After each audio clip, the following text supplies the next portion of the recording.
Hello hello friends, ఎలా ఉన్నారు? డిఫెన్స్‌కి సంబంధించి అన్ని అంశాలను మన ఛానల్ ద్వారా అందిస్తున్నానండి.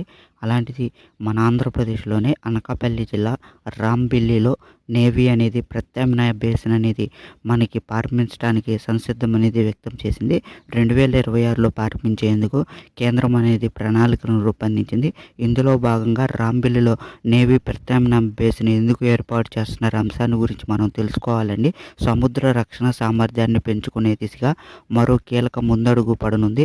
తూర్పు తీరంలో రక్షణ అవసరాల కోసం నిర్మిస్తున్న నేవీ ప్రత్యామ్నాయ స్థావరం ఐఎన్ఎస్ వర్షను 2026లో ప్రారంభించాలని కేంద్ర ప్రభుత్వం ప్రణాళిక సిద్ధం చేసింది.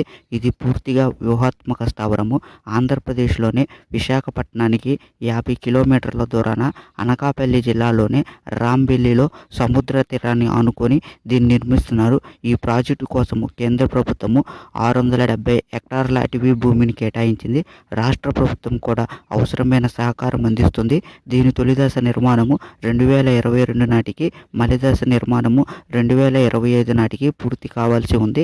కానీ కోవిడ్ వంటి కారణాల వల్ల ఆలస్యమైంది. ఇప్పుడు తొలిదశ నిర్మాణం పూర్తిగా వచ్చింది. రాంబిల్లికి సమీపాన అంటే 20 కిలోమీటర్ల దూరంలోని అచ్యుతాపురంలో బాబా అటామిక్ రీసెర్చ్ సెంటర్ బార్క్ ఉంది. ఐఎన్ఎస్ వర్షకు అవసరమైన సహకారం అంతా అక్కడి నుంచే అందుతుంది.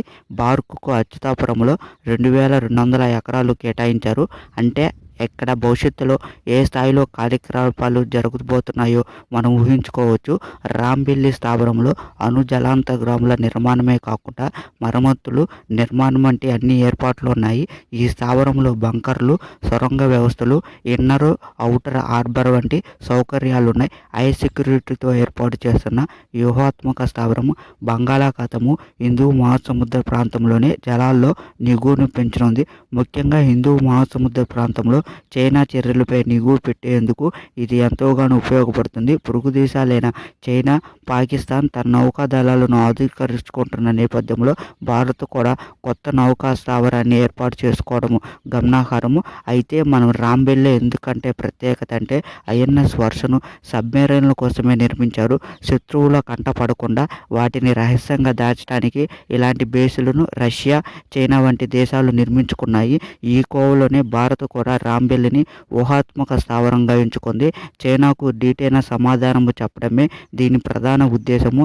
ఇది భారత నౌకాదళానికి సబ్మెరైన్ అప్పుగా ఉంటుంది. నేవీ అధికారులు ఇందులో పనిచేస్తున్నప్పటికీ ఏ సబ్మెరైన్ ఎక్కడికి ఇప్పుడు వెళ్ళాలనే నిర్ణయాలను మాత్రము ఢిల్లీలోని స్ట్రాటజిక్ ఫోర్స్ కమాండ్ నిర్ణయిస్తుంది. ఒక్క మాటలో చెప్పాలంటే ఢిల్లీ కనుసన్నలో ఈ హబ్ అనేది పనిచేస్తుంది. ఇక్కడ 12 సబ్మెరైన్లను డాక్ చేసుకోవచ్చు. అందులో అణు జలాంతర్గాములకే అధిక ప్రాధాన్యము. ఐనాన్ ద్వీపం వద్ద చైనాకు చెందిన అణు జలాంతర్గామి స్థావరం తరహాలోనే రాంబిల్లి వద్ద నీటి లోతు ఎక్కువగా ఉంటుంది. దీంతో జలాంతర్గాముల ఉపగ్రహాల కంట పడకుండానే లోపలికి ప్రవేశించగలవు, బయటికి నిష్క్రమించగలవు. వాటిని శాటిలైట్లు కానీ నిఘు విమానాలు కానీ కనిపెట్టే అవకాశం లేదు. సముద్రంలో టెర్మినల్లను నియమించి వాటి ద్వారా సబ్మెరైన్ హబ్కు చేరుకునేలా నిర్మాణం చేశారు. దీనికి 10 ఏళ్లుగా సమయం అనేది పట్టింది. 2014 ఆగస్టులో ఇక్కడ స్థావరాన్ని నిర్మిస్తున్నట్టు మనకి వార్తలు అనేది వెలువడ్డాయి. ఈ ఏడాదిలోనే మనకు అర్ధమాన్ అందుబాటులో కూడా వస్తుంది. విశాఖపట్నం షిప్ బిల్డింగ్ సెంటర్లో 2004 నుంచి న్యూక్లియర్ సబ్మెరైన్ నిర్మాణం జరుగుతుంది. స్ట్రాటజిక్ న్యూక్లియర్ సబ్మెరైన్ పేరుతో 4 న్యూక్లియర్ సబ్మెరైన్ నిర్మాణానికి అడ్వాన్స్డ్ టెక్నాలజీ వెజల్ ప్రాజెక్టును 2004లో ప్రారంభించారు. ఇందులో మొదటిదైన అరిహంత్ నిర్మాణానికి రష్యా సహకారం తీసుకున్నారు. దీన్ని 2009లో లాంచ్ చేసి అనేక సీ ట్రయల్స్ అనంతరము 2016 ఆగస్టులో నేవీకి అందించారు. రెండోదైన ఐఎన్ఎస్ అరిహంత్ను 2017లో సీ ట్రయల్స్కి పంపించారు. గత ఏడాది ఆగస్టు 29న రక్షణ మంత్రి రాజ్నాథ్ సింగ్ చేతుల మీదుగా జాతికి అంకితం చేశారు.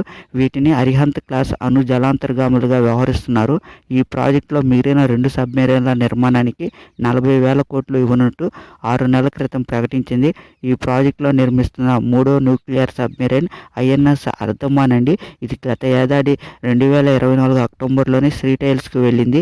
దీని త్వరలోనే కమిషనింగ్ చేసి నేవీకి అప్పగించే ఏర్పాట్లు చేస్తున్నారు. ఐఎన్ఎస్ అరిహంత్, ఐఎన్ఎస్ అరిగాత్ కంటే అర్ధమాన్ పెద్దగా ఉంటుంది.